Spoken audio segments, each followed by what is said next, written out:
Though versions of the myth vary, certain elements of the story of Deucalion remain the same.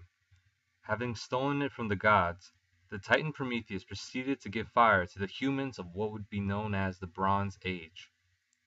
The deed did not go without its consequences. The humans of the Bronze Age proved to be violent and corrupt. Zeus punished Prometheus by binding him to a rock so that an eagle may come to eat his liver, allowing it to grow back during the night to eat it again the following day. Enraged by their vice, Zeus then sought to rid the world of the men of the Bronze Age. One day, it started raining, and it didn't quit for 4 months. We've been through every kind of rain there is. Little bit of stinging rain, and big old fat rain. Rain that flew in sideways, and sometimes rain even seemed to come straight up from underneath. By means of heavy rain, Zeus flooded all of Greece, wiping out the population.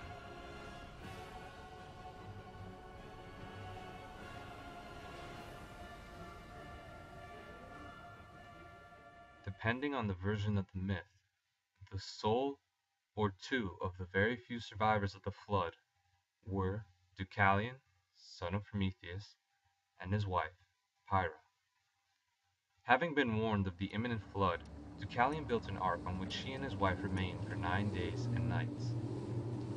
According to the common tradition, the two landed on Mount Parnassus. The most prominent variant of the myth is who came to answer Deucalion and Pyrrha's cries of isolation. One version claims it was the goddess of justice, Themis. Another states the couple seek the aid of the Delphic oracle, Pythia. Others claim Zeus took pity on the survivors, or only answered their pleas after the offering of a sacrifice. Deucalion and Pyrrha were then instructed to throw stones over their heads. Each stone thrown by Deucalion became a man upon hitting the ground. Every stone thrown by Pyrrha became a woman. There are many stories which revolve around the devastating flood. The most imminent of such stories is that of Noah's Ark. The biblical work shares many similarities with the legend of Deucalion, a god which destroys the human race for their corruption and vileness by way of a flood, the building of an ark, and 2 survivors who would be the means for humanity's rebirth. Then God blessed Noah and his sons, saying to them, "Be fruitful, and increase in number, and fill the earth. The fear and dread of you will fall on all the beasts of the earth, and on all the birds in the sky, on every creature that moves along the ground, and on all the fish in the sea. They are given into your hands."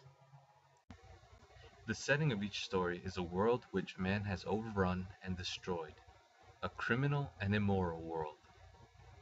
The situation in the story of Deucalion, as well as other similar stories, helps to solidify the essence of myth.